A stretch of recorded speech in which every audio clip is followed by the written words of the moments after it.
Welcome and good evening, all of you.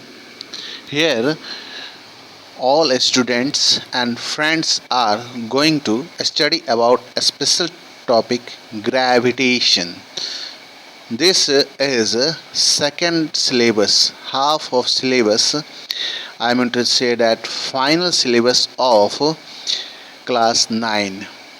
Here is chapter 10 and our channel A to Z Media presents you science classes by Ranjit Kumar. Here we study about gravitation. What is gravitation? Gravitation. Gravitation is a type of non-contact force. This is a type of non-contact force which is acted infinite distance. It can be work up to infinite distance. कहने का तात्पर्य है कि जो आपका गुरुत्वाकर्षण यानी gravitation force है वह नॉन कांटेक्ट फोर्स है जो आपके कई दूरी तक माने ज़्यादा दूरी तक भी वर्क करता है। चलिए हम लोग चैप्टर शुरू करते हैं। Let's begin our chapter. In chapter 8 and 9 we have learned about the motion of object and force as the cause of motion। हम लोगों ने पढ़ा, क्या पढ़ा जी? हम लोगों ने 8वें और 9वें चैप्टर में पढ़ा कि मोशन जो होता है ऑब्जेक्ट का फोर्स के चलते, है ना, फोर्स होता है, उससे मोशन जो है प्रोड्यूस होता है। We have learned that a force is needed to change the speed and the direction of the motion of an object. We always observe that an object drop from a height falls towards the earth. हम लोगों ने पढ़ा उन सब चैप्टरों में कि speed बढ़ाने घटाने या वस्तु की दिशा बदलने के लिए मोशन की आवश्यकता होती है। We always observe that an object drop from a height. हम लोगों ने ये भी देखा कि अगर किसी हाइट से कोई ऑब्जेक्ट को हम लोग गिराते हैं वो अपने आप ऑब्जेक्ट जो है अर्थ पे गिर जाएगा। We know that all planet go around the earth. Sun के चारों तरफ चक्कर लगाते हैं। The moon goes around the earth, यानी मून भी आपका चक्कर लगाता है। किसका लगाता है? अर्थ का चक्कर लगाता है। All these case there must be some force acting on the objects. अभी जो ऑब्जेक्ट्स हम लोगों ने सुना, ये सन हुआ, ये मून हुआ, ये अर्थ हुआ, ये सेलेस्टियल बॉडीज हो गए, या फिर उस ऑब्जेक्ट जो ऊपर से नीचे गिर रहा था, इसमें क्या कॉमन थे, क्या है, किस कारण से यह गिरा, है ना, क्या कारण है कि मून जो है अर्थ का चक्कर लगाता है या फिर सन के चक्कर लगाते हैं सारे के सारे प्लैनेट्स, ऐसा क्या है? तो इस चीज़ का डिस्कस जो है सर आइजैक न्यूटन ने किया था।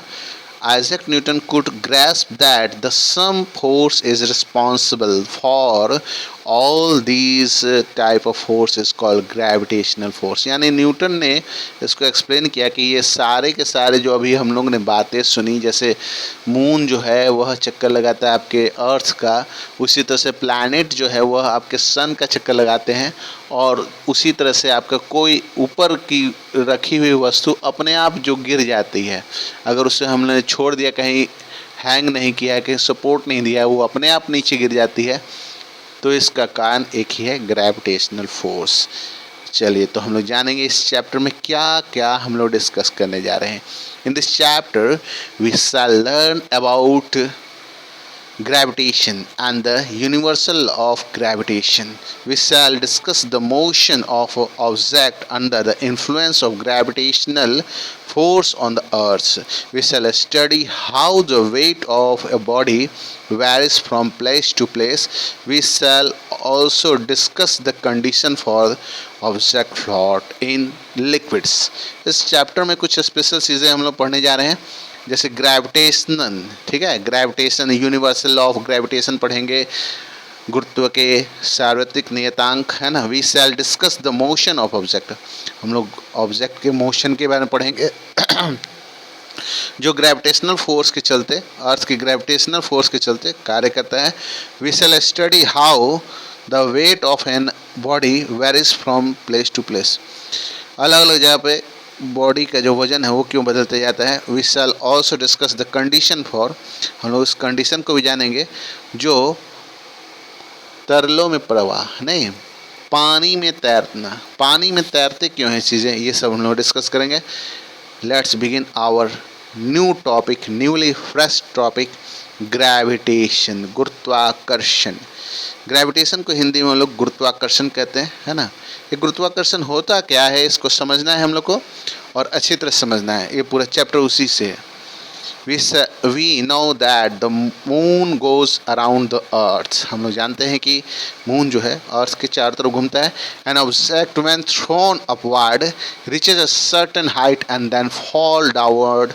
It is also that when Newton was sitting under a tree, an apple fell on him. The fall of apple made Newton start thinking. He thought that if the earth can attract an apple, can it not be attract the moon? Is the force the same in the both case? The conjectured that the same type of force is responsible in the both the case. He argued that at each point of its orbit, the moon falls towards the earth instead of the going of the straight line, so it must be attracted by earth, but we do not really see the moon falling towards the earth. यहाँ पे ध्यान दीजिएगा, कुछ बातें हम लोग के सामने उभर के आई। एन ऑब्जेक्ट, कोई वस्तु है जो थ्रोन माने जो फेंकी जा रही है, वह कुछ हाइट के बाद नीचे स्वतः गिर जाती है। और न्यूटन उसी समय बैठ करके कुछ अध्ययन कर रहे थे और एक एप्पल जो है फट से वह नीचे गिरा। ये गिरते के साथ न्यूटन ने सोचना विचारना शुरू किया और सोचते ही उन्हें मालूम चला कि उन्होंने अट्रैक्शन के बारे में जाना कि अट्रैक्शन जो है मून पे भी लगता है, और जब मून पे भी अट्रैक्शन लग रहा है और जो एप्पल पे भी लग रहा है, तो मून क्यों नहीं गिर जा रहा है, एप्पल तो गिर जा रहा है। क्या कारण है कि ये दोनों क्या फोर्स एक ही तरह के हैं, ये सब आर्गू करके, है ना, अट्रैक्शन फोर्स को आविष्कार किया गया। But we not really see the moon. इन्होंने इस चीज़ को भी कंक्लूजन पाया कि हम लोग मान लीजिए कोई छोटी ऑब्जेक्ट है, वो अर्थ की किसी कोने से फेंकी जाएगी तो फिर वह अर्थ पे गिर जाएगी, लेकिन मून तो नहीं गिरता। ये सारी बातें जो है आगे चल करके ग्रेविटी के खोज में काफ़ी मदद की।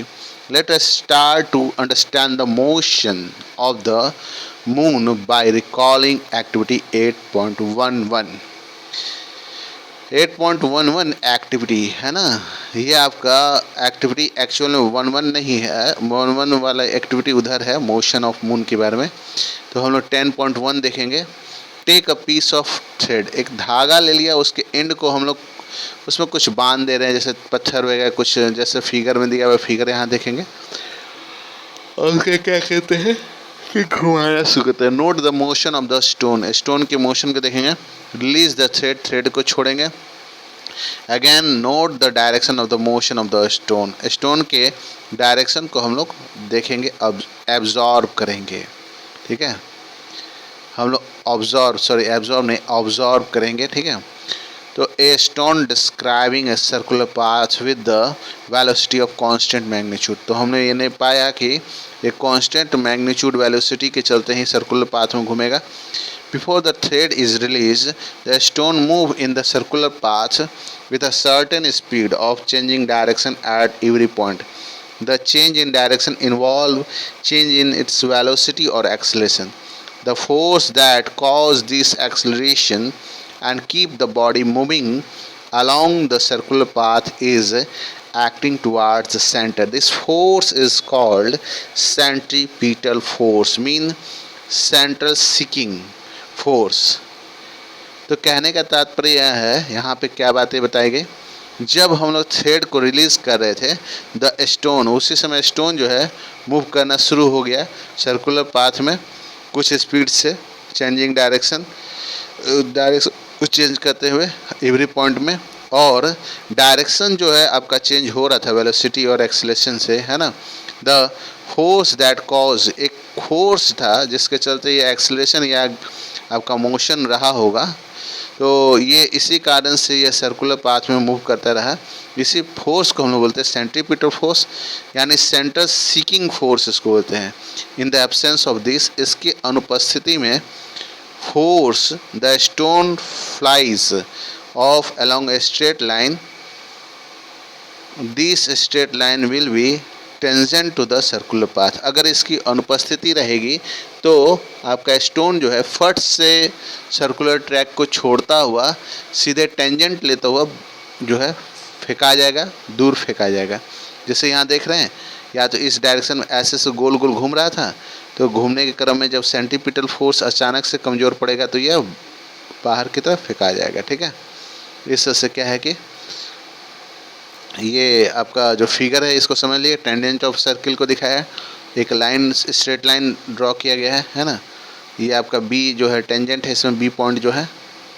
चलिए, straight line that meet the circle at one and only one point is called tangent। यानी कि जब स्ट्रेट लाइन किसी सर्किल से होकर क्रॉस करता है तो एक पॉइंट होता है जहाँ पे वो मीट करता है। आप ड्रॉ भी कर सकते हैं, एक सर्किल खींच लीजिए और उससे एक स्ट्रेट लाइन क्रॉस कीजिए, जो स्ट्रेट लाइन उसके अंदर नहीं जाता हो, जस्ट टाइप टच, केवल टच करता हुआ निकल जा रहा हो। तो ऐसे में देखते हैं कि एक पॉइंट आपको मिलेगा जिससे वो टच होते हुए निकल जाएगा। इसी पॉइंट को बोलते हैं हम लोग पॉइंट ऑफ टेंजेंट। ठीक है, तो यहाँ पे दर्शाया गया है ना, straight line A B C. तो ए बी सी में आपका बी जो है वो टेंजेंट ऑफ द सर्किल है। ठीक है, the motion of the moon around the earth is due to the centripetal force. यानी कि जो मून घूमता है चंद्रमा जो घूमता है पृथ्वी के चारों तरफ, इसका कारण सेंट्रीपिटल फोर्स है। The centripetal force is provided by the force attraction of the earth. यानी इसको सेंट्रीपिटल फोर्स मिला कहाँ से? तो अर्थ के अट्रैक्शन फोर्स से मिला। If there were no such force, ऐसा फोर्स ना हो, ठीक है, the moon would versus uniform straight line motion. ये वही होगा जो अभी आपने टेंजेंट वाला देखा कि जो हम लोग धागा बांध करके और पत्थर को घुमा रहे थे, सेंट्रीपिटल फोर्स ख़त्म हुआ तो स्ट्रेट पाथ फॉलो करता हुआ एक ही बार में जो है सर्कुलर पाथ को छोड़ देगा। ठीक है, it is seen that the falling apple is attracted towards the earth due to the apple attract the earth. If so, we do not see the earth moving towards an apple. Why? अब देखिए, एक बहुत ही खतरनाक बात कहा उन्होंने। कहा कि देखिए, पृथ्वी जो है वह एप्पल को खींचती है, ठीक है, लेकिन ये बात है कि अगर एप्पल जो है वो एप्पल भी तो पृथ्वी को खींचता है, लेकिन ऐसा तो नहीं देखा गया कि एप्पल जो है वो पृथ्वी पे गिर गया, लेकिन पृथ्वी जो है वो एप्पल में नहीं गिरती है। ऐसा क्यों है? According to third law of motion, आपको ध्यान होगा थर्ड लॉ ऑफ मोशन अभी आपने पढ़ा है ना, वीडियो भी देखा होगा, नहीं हो देखा होगा तो वीडियो दोबारा बन जाएगी। The Apple does attract the earth, but according to second law of motion, for a given force attraction is inversely proportional to the mass of an object। ध्यान दीजिएगा, mass of an object, यानी कि second law of motion के अनुसार जो acceleration होता है वो इन्वर्सली प्रोपोर्शनल होता है मास के। ठीक है, the mass of an apple is negligible small compare to the earth. जब हम लोग अर्थ का वजन देखते हैं और एप्पल का वजन देखते हैं तो एप्पल की अपेक्षा अर्थ का वजन जो है नेग्लेजिबल होता है, नगण्य होता है। So we do not see the earth moving towards the apple. इसलिए हम लोग एप्पल को के तरफ जो है अर्थ को मूव करते हुए नहीं देखते हैं। Extend the same argument for why the earth does not move towards the moon. यही कारण है कि अर्थ जो है वो मूव नहीं करता है एप्पल की तरफ। In our solar system all the planets go around the sun, यानी सारे के सारे सूरज का चक्कर लगाते हैं सारे planet. By argue the same way we can say that there exist a force between the sun and the planet. हम लोग ऐसे ही आर्गू करते हुए हम ये बात भी रख सकते हैं कि सन जो है सारे के सारे प्लैनेट पे एक तरह का फोर्स अप्लाई करता है। From the above fact, Newton concluded that not only does the earth attract an apple, and the moon, but all the objects in the universe attract each other. This force of attraction between the object is called the gravitational force. यानी कि Newton ने इसको प्रतिपादित किया कि Apple ही केवल पृथ्वी से नहीं घिसता, में नहीं, पृथ्वी और एप्पल या एप्पल और पृथ्वी के बीच ही अट्रैक्शन फोर्स नहीं लगता कि किसी भी दुनिया में किसी भी दो ऑब्जेक्ट, पेन, पेंसिल, आप किताब, है ना, आप बैठे हुए हैं किताब पढ़ रहे हैं, या आप अभी मोबाइल लेकर के मेरा वीडियो देख रहे हैं, तो आपके मोबाइल और आपके बीच यानी दुनिया की किसी भी चीज़, दो वस्तुओं के बीच एक अट्रैक्शन फोर्स लगता है जिसको हम लोग ग्रेविटेशनल फोर्स कहते हैं। चलिए, तो हम लोग अपना नेक्स्ट टॉपिक देखेंगे जो अगले बार हम लोग डिस्कस करेंगे। ये आपका यूनिवर्सल लॉ ऑफ ग्रेविटेशन। इस वीडियो को आप ज़्यादा से ज़्यादा लाइक करें, शेयर करें, सब्सक्राइब करें।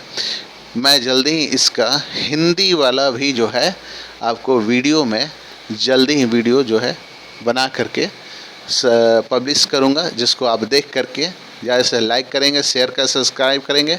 और हिंदी में जो मैं वीडियो बना रहा हूँ ये स्टेट बोर्ड वाले बच्चों के लिए है, या जो हिंदी में साइंस लेके पढ़ते हैं CBSE में, उनको ज़रूर ही आप शेयर करें। इस वीडियो को लाइक करें, शेयर करें, सब्सक्राइब करें। Thank you, have a nice day.